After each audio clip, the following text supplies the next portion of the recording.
මිනිස්සු කියන්නේ මෙයා ගියාත්ම ඇමරිකන් ජාතිකයෙක් කියලා. එයා සුද්දෙක් වගේ ඇමරිකන් ඉංග්‍රීසි කතා කරනවා. මීට මාස 3කට කලින් සිංහල කතා කරපු එයා දැන් සිංහලත් ගොඩක් දුරට අමතක වෙලා ඇමරිකන් ඉංග්‍රීසි කතා කරන්න පටන් අරන් තියෙනවා මහා විශ්මිත විදියට. මේක මහා පුදුමයක්. මේක ඉංග්‍රීසි ක්ලාස් එකකවත් මොකේකවත් ප්‍රොමෝෂන් එකක් නෙමෙයි. මේ ඇත්තම කතාව මේ අම්මට හිතා ගන්නත් බෑ මට හිතා ගන්නත් බෑ. මෙයාගේ පවුලයට හිතා ගන්නත් බෑ. කොහොමද මෙයා සුද්දෙක් වගේ ඇමරිකන් ඉංග්‍රීසි කතා කරන්න කියලා. පොඩ්ඩක් අහලා බලන්න. එයාට තියෙන සම්පූර්ණයෙන්ම ඉංග්‍රීසි ඇක්සන්ට් එකක්. ඉතින් මෙයාට දැන් සිංහල ඉස්කෝලේකට යන්නත් බැරි තත්ත්වයක් උදා වෙලා තියෙනවා. මෙයාට දැන් යන්න ඉස්කෝලේකුත් නැහැ. මෙයා කතා කරන ඉංග්‍රීසි තනිකර ඇමරිකන් ඉංග්‍රීසි. සමහර ඉස්කෝලවලින් මෙයා ඉස්කෝලේට ගන්න බයයි. දැන් මේ ළමයාගේ අධ්‍යාපනය සම්පූර්ණයෙන්ම කඩා වැටලා තියෙනවා. අපිට මුලින්ම ඕනේ මෙයාට ඉක්මනට ඉස්කෝලයක් හොයලා දෙන්න. ඒක තමයි මේ වීඩියෝ එක කරන පළවෙනි පරමාර්ථය. ඔයාලා බලන්න එයා ඉංග්‍රීසි කතා කරන ලස්සන. මම මේ කිව්ව දේවල් ටික ඔයාට වෙච්ච දේ පොඩ්ඩක් අපි බලන් ඉන්න අයට ඉංග්‍රීසි වලින් කියමුද? He's talking about that when I was young in preschool, I had this voice in my head, the thinking voice. I had that in English, not Sinhala. I don't know where I got that from, but I just had it. Problem is, I couldn't speak, read, or write in English. But I had that voice, I just knew it, I just had it. I learned how to talk by watching cartoons on YouTube or TVs. And I learned how to read and write by texting on my phone to other people on the internet. And I didn't really study English, I just naturally adapted to the language. At the time, I didn't know there was multiple accents in this world. So I thought there was only one accent, which was the American English language. I never really went to any English classes, I just learned it naturally, I just learned the language naturally. Until my parents or anyone in my family didn't knew I can speak English this well. Actually, none of them actually speaks English nor understands the language itself. My mom thought, my entire school thought that I'm just a kid that has a learning disability because I couldn't understand anything in Sinhala.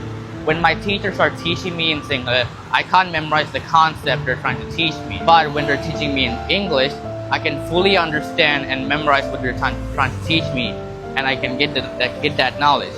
My mother or my father never knew this. My mother told me that there was an English class nearby her, street store or whatever, and I met this teacher named Watsala. Watsala meant this academy, and I did a test paper, and it looked like I didn't know any English because I don't really understand the tenses or any rules of the English language. But when she heard me speak, she immediately knew that I had a different accent, aka the American accent.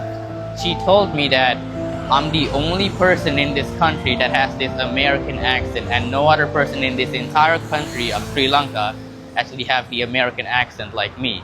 Which first I didn't believe because I believe that anyone can actually learn this language, but I realized I haven't really met anyone with with an accent similar to mine, so that's really my story. අම්මා තමයි මේ කතාව හරියටම දන්නේ. සිංහල පවුලක ඉංග්‍රීසි කවුරුත් කතා කරන්නේ නැති සිංහල පවුලක ඉපදුණු මේ ළමයා කොහොමද දැන් මේ ඉංග්‍රීසි ඇමරිකන් ඉංග්‍රීසි සුද්දෙක් වගේ කතා කරන්න පුළුවන් වෙලා තියෙන්නේ. අම්මා තමයි මේ දේ හරියටම දන්නේ. අපි අම්මගෙන් අහලා බලමු. අම්මේ ඇත්තටම මොකද්ද මේකේ ඇත්ත? අපිටත් හිතා ගන්න බෑ. ඇත්තටම මම මේ වැඩේ කඩයක් නේ කරන්නේ. ඉතින් පුතා ගෙදර තනියෙන් ඉන්නේ. ගියෙත් සිංහල ඉස්කෝලේකට මේ වල්ගම සද්දාතිස්ස ඉස්කෝලේට ගියේ. මෙයාගේ ඉංග්‍රීසි වලට ලකුණු තිබුණා හැමදාටම. හැබැයි අපිට කතා කරනවා නම් ඇහිලා තිබුණේ නෑ. දැනට මාස 3කට කලින් ඉඳන් කියන්නේ මට වෙනසක් මෙයාගේ තේරුණා. ඒ කියන්නේ යාගේ ෆෝන් එකක් තියෙනවා. ෆෝන් එකෙන් මෙයා ඉංග්‍රීසි වලින් කතා කරනවා වුණා. ඊට පස්සේ මේ ගෙවල් ළඟ ඉන්නවා මේ වත්සලා මෙන්ඩිස් කියලා ටීචර් කෙනෙක්. මම පුතාගෙන් ඇහුවා පුතා වෙතෙන්ට පොඩ්ඩක් යවන්නද කියලා. ඊට පස්සේ මෙයා හා කිව්වා. කියන්නේ මෙයා සිංහලත් කැඩි කැඩි කතා කරන නිසා. ඊට පස්සේ ටීචර් ළඟට ගියා. ටීචර් ළඟට ගියාම ටීචර් මට ගිය දවසට පහුවදාම එන්න කිව්වා අම්මා පොඩ්ඩක් හම්බ වෙන්න ඕනේ කියලා. ඊට පස්සේ මේ ටීචර් මට ඉඳන් කිව්වා අම්මා ඇයි ඔයාලා මෙයාව අඳුරගත්තේ නැත්තේ? මෙයා ඉස්කෝලේ නොගිය සුද්දෙක් කිව්වා. ඇත්තටම ඉතින් මං රස්සාවත් එක්ක මට පුතා ළඟ ගොඩක් රැඳෙන්නේ නැහැ. ඉතින් ඊට පස්සේ මෙයා එතකොට තමයි මෙයාට අපිට කියන්න බැරි දේ ටීචර් කියලා තිබුණා. මෙයා ටීචර්ත් එක්ක කියලා තිබුණා ටීචර් මගේ ඉස්කෝලේ ලකුණු අඩුයි. මේ ලකුණු අඩු වෙන්න හේතුව මට සිංහලෙන් කියලා දෙන දේවල් තේරෙන්නේ නැහැ කියලා. ඉතින් ඒ වෙද්දි මෙයාට අර කතා කරපු සිංහල ටිකත් අමතකයි. මෙයා දැනට නම් තනිකරම සුද්දෙක් වගේ තමයි. ඉතින් මම ඊට පස්සේ ඉංග්‍රීසි මීඩියම් ස්කූල් එකක් ඉල්ලුවා මේ රජයේ පාසල් වලින් හැම පාසලකටම ගියා අධ්‍යාපන අමාත්‍යාංශය කලාප කාර්යාලය හැම තැනටම ගියා මේ හැබැයි හැම තැනින්ම කිව්වේ මෙයාත් එක්ක කතා කරාම කිව්වා මෙයාට උගන්වන්න සුදුසු පරිසරයක් ඒ ඉස්කෝලවල නෑ ඒවට ගුරුවරු නෑ එහෙම තමයි කිව්වේ ඊට පස්සේ මම මේ ලීඩ්ස් ජාත්‍යන්තර පාසලට ගිහිල්ලා පුතාලව්ව කතා කරෙව්වා ඒ කතා කරාම එයාලා ඉනම් කිව්වා මෙයාගේ ලොකු දක්ෂතාවයක් තියෙනවා මේ නිසා මේ අපි ඔයාට මේ සහනයක් සලසලා දෙන්නම් අර පොට්ටි කාරේ හිමේ ගන්න පුළුවන් නම් කියලා ඇත්තටම මම ගොඩක් අසරණයි බතක් උයා කටක් නොකා මා එනතුරු වුණා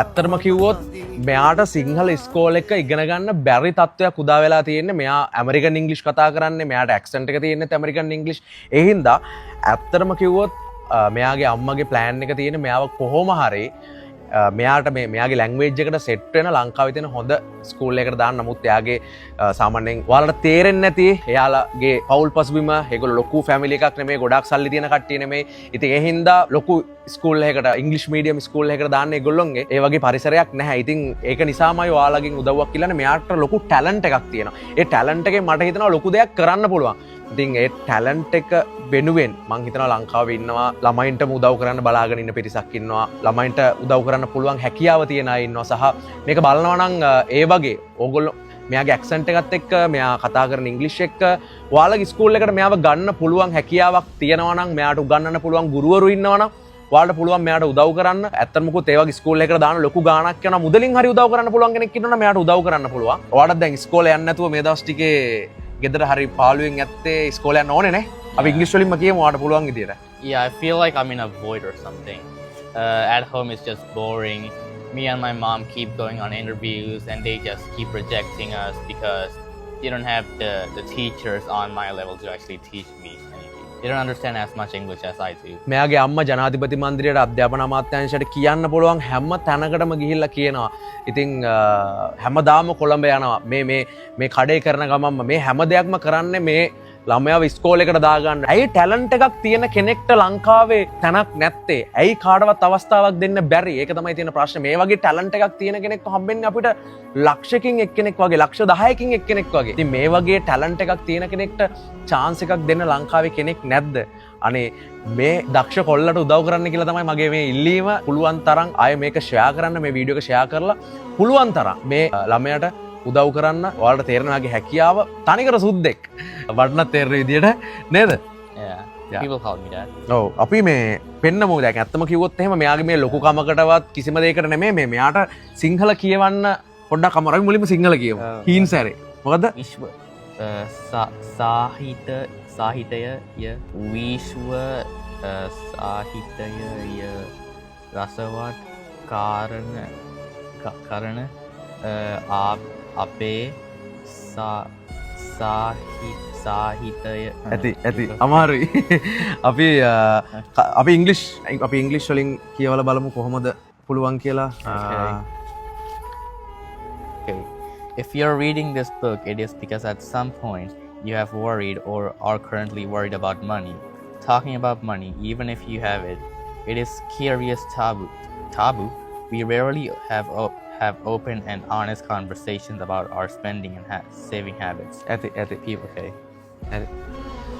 අපි එයාගෙන් මහමු. එයා කොහොමද ලංකාවේ අයගෙන් එයාට ඉගෙන ගන්න පුළුවන් ඉංග්‍රීසි ස්කෝලයක් ඉල්ලන්නේ කියලා. So whenever we go to interviews, the school rejects us because they don't have the teachers on my level to even teach us. And most of the time they're actually scared to like accept me in the school because they don't know what they can do.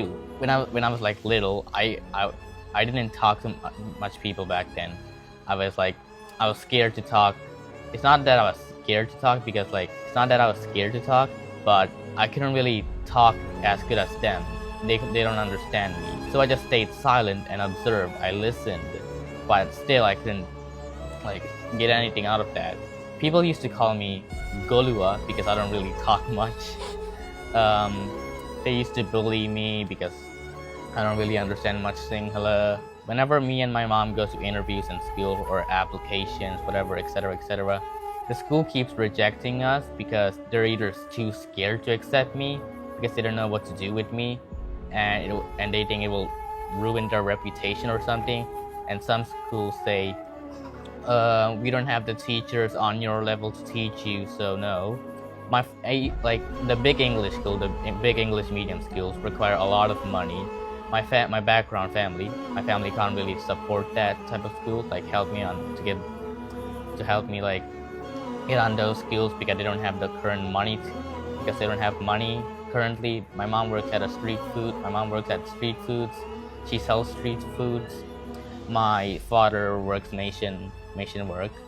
So as you can see, those really aren't the jobs to like support a kid like me to go to an English medium school, support me like get teachers to actually teach me in English the way I understand it. Because whenever people teach me in Sinhala, I can't understand them. It's not that I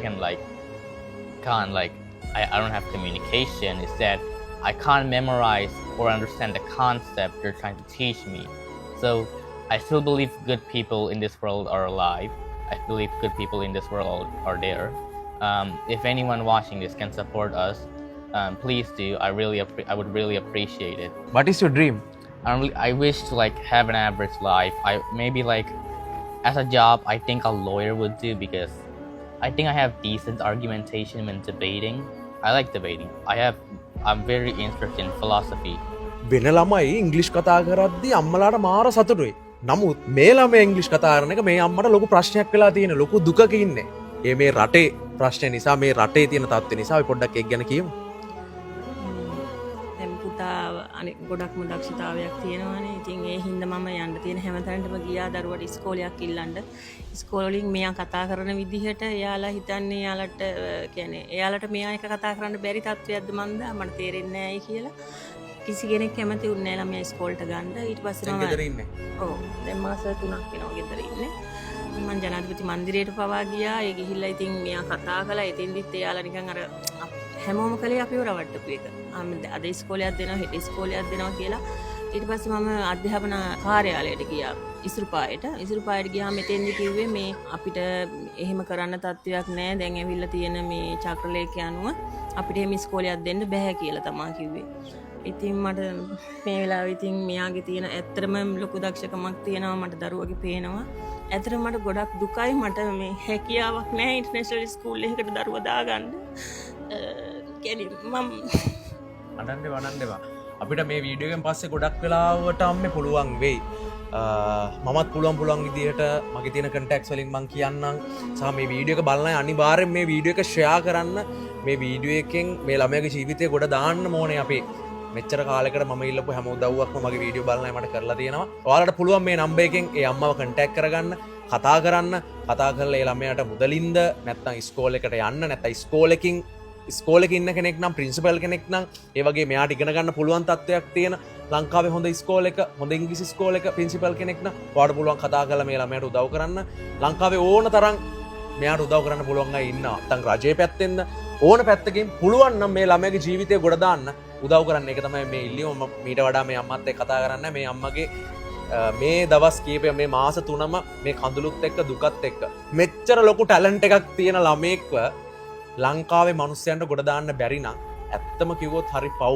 අවසාන වශයෙන් ඉල්ලන්නේ පුළුවන් විදියට උදව් කරන්න. ඒක තමයි අපේ අවසාන ඉල්ලීම. එහෙනම් මේ වීඩියෝ එක බලපු හැමෝගෙම ඉල්ලන්නේ මේ වීඩියෝ එක ෂෙයා කරන්න, පුළුවන් විදියට මේ ළමයට උදව් කරන්න. හැමෝටම ජය වේවා.